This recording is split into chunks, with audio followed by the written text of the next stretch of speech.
On this episode, we talk design and development innovation. Welcome to the Investment Opportunity Podcast. We'll educate you on the latest investment trends happening in one of the hottest real estate classes, skilled nursing and seniors housing. We'll point out the risks so you can reap the rewards of investing in this growing and complex industry. And now your hosts, Ben Bohland and Brandon Bohland.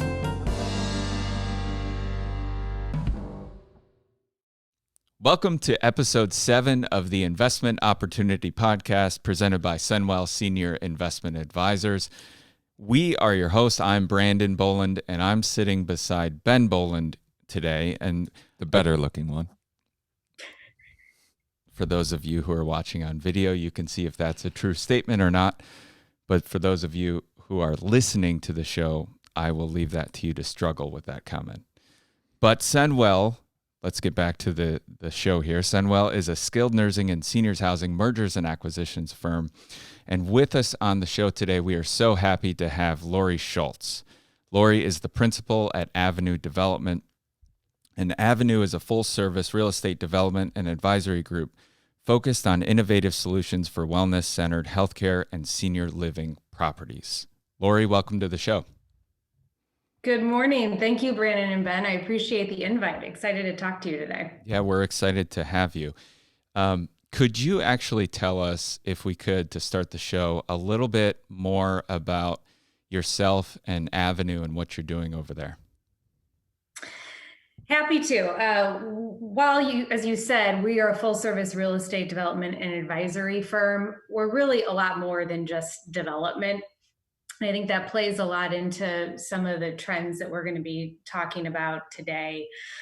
So we say that our tagline and mission is development with purpose, and we live that every day. When my partner, Mike Mattingly, and I founded Avenue, we saw a need in the market that a lot of people who are developing healthcare properties, and specifically senior living and post-acute properties, were focused a lot on what is the traditional bricks and mortar. But the success of the buildings, as you know, from an investment standpoint, really depends on the success of the operations and the care that's happening in the building. And so Avenue is really founded on the belief that we have to understand the day-to-day operational success for our partners for the buildings to be successful. So along with being experts in actual real estate development and building the bricks and mortar, we do a lot of advisory work as well to underwrite deals, to look at specific markets, to be up to date on regulatory trends that are going to impact the business of our partners in the buildings, and really help to advise our clients onto how to do a full holistic approach to a new development. That's really good information. So a lot of our listeners, we have people both who are currently in the industry and some listeners who are just looking to get into the industry. So we get people all the time that approach us that say, hey, we might be in multifamily now or whatever it may be, and we want to move into senior living. So they could contact somebody like you to really just jumpstart the entire process if they want to do a new development deal. And you guys would be known as, in that kind of a role, the experts to help move them along. Right. It's a big investment, especially if you haven't been in the industry before. And so we have a lot of packages, and they can also be customized to break it down into smaller pieces as you move along the analysis to decide if it's the right investment or not. Yeah, including the underwriting, it sounds like. So if they're going to know, right out of the gate, what's a good opportunity to look at and what's not, just from working with you right out of the gate. Right. Absolutely. Yeah, cool. Okay. So in terms of the trends you mentioned, I guess there's been obviously so many different transformative shifts over the years. And in terms of the actual construction design, what are some of the trends that you're seeing today? So the COVID pandemic, in our opinion at Avenue, has really just fast forwarded some of the trends that our industry has been looking at for a long time. But it's no secret that our senior living industry is slow to change. And a lot of the things that are being implemented now, I think a lot of people could argue could have been done 5-10 years ago. But we're seeing a lot of shift specifically into technology. And I want to talk about that first, because I think if people are going to look at a new development, a lot of people think, okay, well, what do I need to do? What's happening with socialization? And do I need to change dining areas or private rooms, air filtration systems? The number one advice I would give is to look at your technology that's going in the building and make sure that your wireless infrastructure, you have enough bandwidth to take on all the new technological advances that are happening post-COVID, but also that's going to happen in the future that will change how we operate in a building and provide staffing efficiencies. Along with technology, I mentioned some of the things in the bricks and mortar that people are looking at changing. We're looking at a lot of different areas of dining. When the pandemic hit, and even right now, we're trying to address two concerns from the physical plant: safety and also socialization. Families want to know that their loved ones in these buildings are safe. The people moving in want to know that there are precautions, that they're going to be looked after. But we don't want to take away the socialization aspect. And that was the first thing that went of our knee-jerk reaction. And so some of the new designs are looking at how we balance safety and socialization. Specifically in areas like fitness centers and the salons, in the spa environments, even dining, we're looking at different types of materials for partitions, and some that might have a see-through approach, but maybe a little more aesthetically pleasing than just the acrylic partitions that you're seeing everywhere. And so how can we use design to reconfigure those areas, but also keep the residents safe by using partitions? So the other thing that we're looking at for visitors is, how do you keep that socialization aspect? I know a lot of people who might not have a community right now that has a large front porch. Luckily, when the pandemic hit, it was spring going into summer. People have been using the front porch aspect to help their residents and families come to socialize. But on a new development, how can we bring in that feeling of safety in a front porch setting, maybe inside to the lobby, and have a segregated area that visitors aren't entering the main area of the community, but staying up front a little more isolated, but still provide opportunities for families to interact. So it sounds like you're almost introducing both permanent solutions, as well as, if they need to adjust the building design as they're quote unquote living in it, we can make some adjustments as we go. Is that fair to say? Yes, I think it's important for everyone to realize that some of the changes that are happening from COVID are going to be long lasting in our industry, but some of them are going to be short term. And since developments are a long-term play, it's 2 to 3 years until we get these out of the ground. If you're starting from something today till it's opening, you want to make sure that you have the long-term interest of your investment and of your residents in mind. So I don't know that we have to totally get rid of dining rooms and say that that's never going to come back, or all kinds of socialization in the wonderful community areas that have become so popular in our hospitality model of senior living. But we have to think of a way that it can be done smartly and flexible, because this is going to be on the minds of everyone and families who are making the decision for their loved one for years to come. That's great. So one of the comments that you had, though, too, is that it sounds like a lot of these technological changes are more geared towards things that the operator can implement, whether that be software or hardware devices built into the actual structure. Could you talk a little bit about maybe some technology that you're seeing with operators implementing with their residents or their patients, and how are they interacting with the operator itself and some of the staff within the operators? Is there any new technology that's out there that's beneficial to them, and even how they're interacting with family members? Yes, as you just said, it's all related, and that's the beauty of technology. It helps in a cost-effective manner answer all of those. First, as you said, from the operational perspective, to hone in on the safety aspect that residents and their families are interested in, you want to minimize the touch points with staff. But it also is interesting because staffing efficiencies were a huge topic in our industry even before the pandemic hit.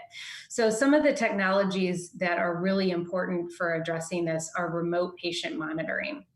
And this has been fairly new in our industry, but very specific for higher acuity models, usually. In post-acute, we were looking at this, but it has direct benefits even to our lower acuity models and to our private pay assisted living and independent living facilities. If you can have remote patient monitoring and check on vital signs and different kinds of sensors that you can have in the room for temperature checks or motion sensors. All of this technology leads to what is called predictive analytics. And so people way smarter than I certainly am create these algorithms that are used in the tech of all the data that it collects. And it's able to spit out information on a software platform to the operators to say, hey, Mrs. Smith in room 123 is doing okay today. You might just need to check on her, one or two times at these times a day. But Mr. Jones over in 243 is his motion is a little off from normal. And so you might want to check on him a little more today. And so what that allows the operator to do, one, you're having less touch points with Mrs. Smith instead of doing regular rounds. But for Mr. Jones, who needs more attention, you are being able to be more efficient with your staff and their time by dedicating those resources to the people that actually need it versus having regular rounds on each resident every day. And that almost, go ahead, I'm sorry. No, go ahead. That almost seems like a solution that everyone has been waiting to implement, but COVID has almost been a scenario where it's just forcing people to implement much faster than anticipated.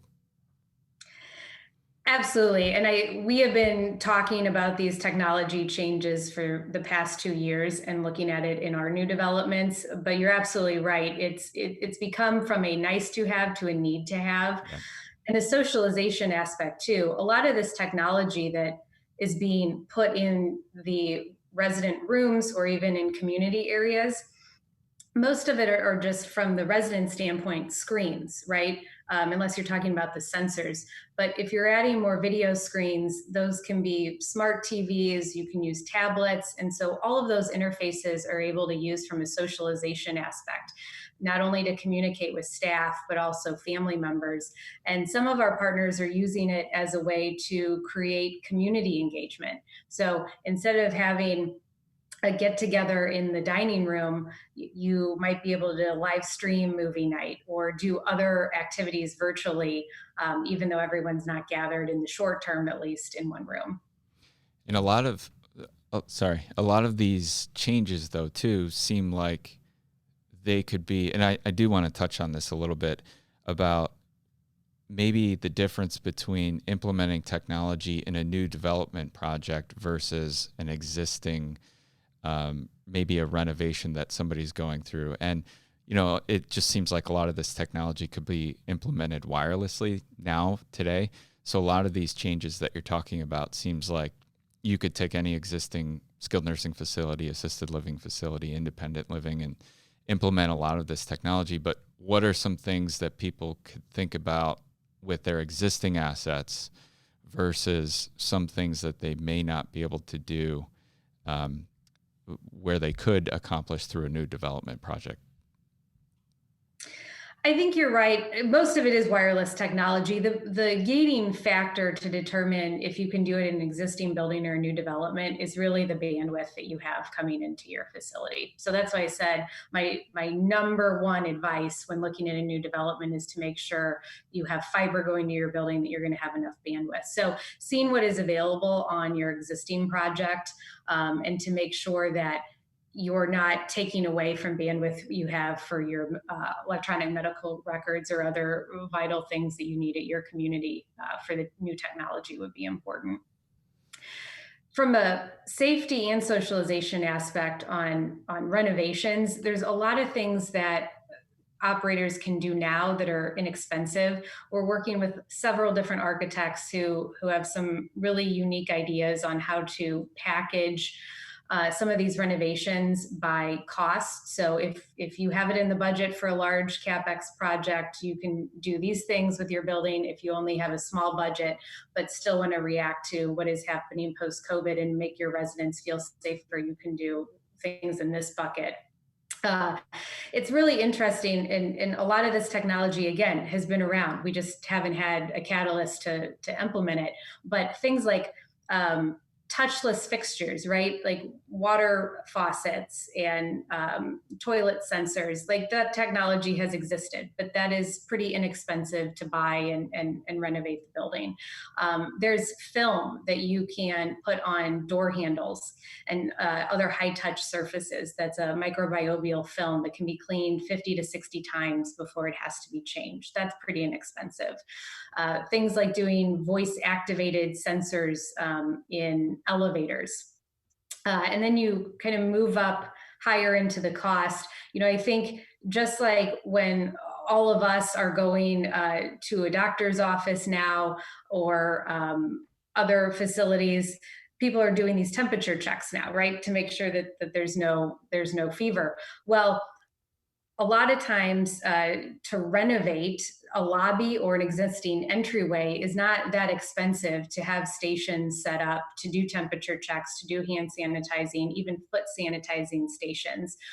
Now, granted, those operators that maybe have more in CapEx can do a little bit more. You can do body scans of, if you want to implement that level of technology to do temperature checks. It doesn't have to be handheld.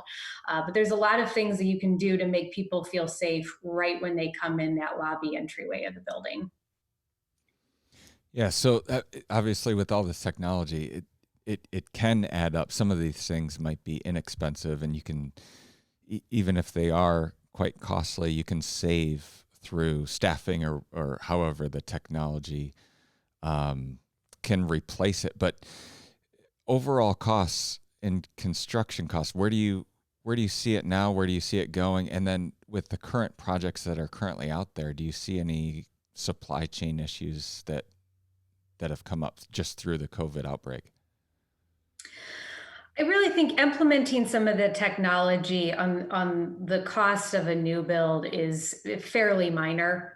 Even some of the more cutting edge things that I discussed, like the heat sensors, or if you're doing potentially like UV air filters, if you're looking to do that on a grand scale, we might be adding $250,000 to the project cost. In a $20 million, $25 million development, that certainly doesn't break the bank. So we can seamlessly integrate a lot of that. Construction costs, I think we're really early in this to see where the fallout comes.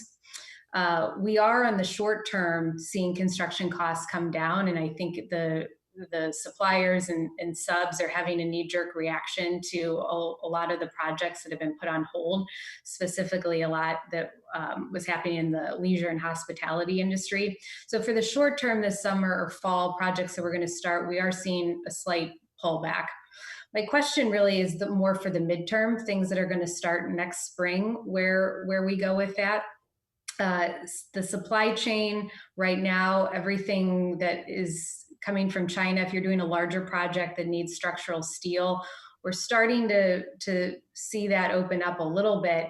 But we have to remember, we're in an election year too, with some pretty strong political winds that could go one way or the other. And so we're facing, I think, a two-headed monster, so to speak, with the supply chain from the pandemic, and what happens if we're in a second wave right now or third wave, what happens to that supply chain and imports coming in, but also how the countries that we import from, what's going to happen with trade regulations and tariffs. So I'm really interested to see next spring, between those two things, where construction pricing goes.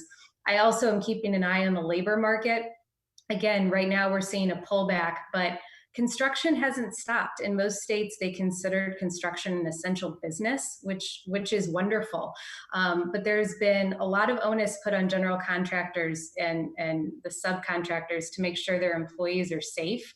And depending on how long this continues, we could see some pressure in labor prices, even though the volume of projects may not be there. I think subs could be very aware of the fact that their workers are on the front lines doing essential work in construction, and we could see some pressure in labor pricing.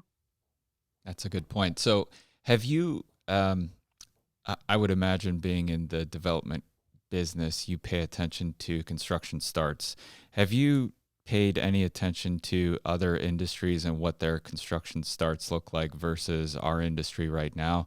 My only reason for the question is if there's any hesitation. A lot of times these days we see a lot of bad news with nursing homes and assisted living facilities. And so I think we're kind of in this temporary negative media gap where I think we need to get through it. And so I guess I would just be curious to know if you've paid any attention to other industry construction starts versus ours. That is so true. It is so much is driven by what is in the media, and our industry is strong. We have amazing operators that care about the aging Americans in this country and their families. And I have no doubt that we're going to get through this, coming together and creating a different story. I think, again, the pandemic is showing, just highlighting some things that already existed. The biggest construction start pause that we've seen is in hospitality and leisure and hotels, and kind of dovetailing that into the construction cost, especially if you're doing wood frame construction on senior projects. A lot of the hotel construction, unless it was large, is similar. And so I think that's been helping our pricing a little bit. But trends in multifamily, those are going to ramp right back up, I think, very, very soon. Everyone was just taking a small pause to make sure that before they move forward with large investments, we knew what was happening in the market. Thanks. That's helpful information. Another question I had is more on the debt side of things. So have you seen or paid attention to the debt markets as it relates to construction loans or any kind of mezz financing? Yeah, this is one I would say that we're seeing more of an immediate impact, but no surprise, right? Most lenders are going to be very conservative. We're out to the market for a couple developments right now, either that are starting late this year in fourth quarter or early next year, early spring. And we have definitely seen more of a difference now in the product type than we have before. Some of the business that we do at Avenue is medical focused, and unique areas of medical office. Lenders on healthcare and medical related in general are very bullish. And if anything, given where market terms are, we've actually seen compression of some cap rates and interest rates in medical. The senior living and post-acute world has really spread the gamut. The independent living and active adult market, again, the lenders seem very bullish on that. They can wrap their head around that because it doesn't have a healthcare component, and everyone is more self-contained. As you get up into the acuity, into assisted living and skilled nursing, we are definitely not seeing as much interest from lenders who don't have experience in that market. But if a lender has specific senior housing or post-acute skilled nursing experience, they're still interested. We're just seeing probably a 25 to 75 basis point increase on their underwriting. Yeah, that's really helpful. We're seeing the same thing. And that also includes any acquisition too. So we're seeing a slight difference and some variations on that side. Again, we're seeing the higher the acuity, the bigger the impact right now. It's just the fear of the unknown that exactly. Everybody has right now. Yeah. Well, hey, Laurie, we really appreciate all of your information and your guidance and all of the knowledge that you brought to the table today. So how can people get a hold of you if they want to learn more information? Well, I've enjoyed the conversation today. Would love for everyone to check out Avenue Dev, our website. It is a great new website, by the way. You guys just did a you. phenomenal job redesigning the website. You guys should all go take a look. And you can learn more about our wonderful team at Avenue. And that's what makes our ship run, is the great people that are there that I have the pleasure of working with every day. Our email address is info@avenuedev.com, or you can reach me directly at lschultz@avenuedev.com. Laurie, it was a pleasure. And as expected, you did not disappoint. So thank you for being on the show. I really appreciate it. Thank you for the conversation. Have a wonderful day. Thanks, Laurie. Hey guys, thanks for listening to the show. This is the What You Got segment. Since we just did a show talking about development projects, I want to take the time today to talk a little bit more about an opportunity to develop skilled nursing beds in Florida. We talked in a previous episode in another What You Got segment about skilled nursing beds in Palm Beach County, Florida. This opportunity is 100 plus skilled nursing beds that are available to develop in Bay County, Florida. Of course, the big city there is Panama City. If you have any interest in developing in that market, you can contact me directly at brandon@senwelladvisors.com. That's brandon@senwelladvisors.com. Thank you for listening to the Investment Opportunity Podcast. If you want to hear more about investing in the skilled nursing and seniors housing industry, head to our website at www.senwelladvisors.com/podcast.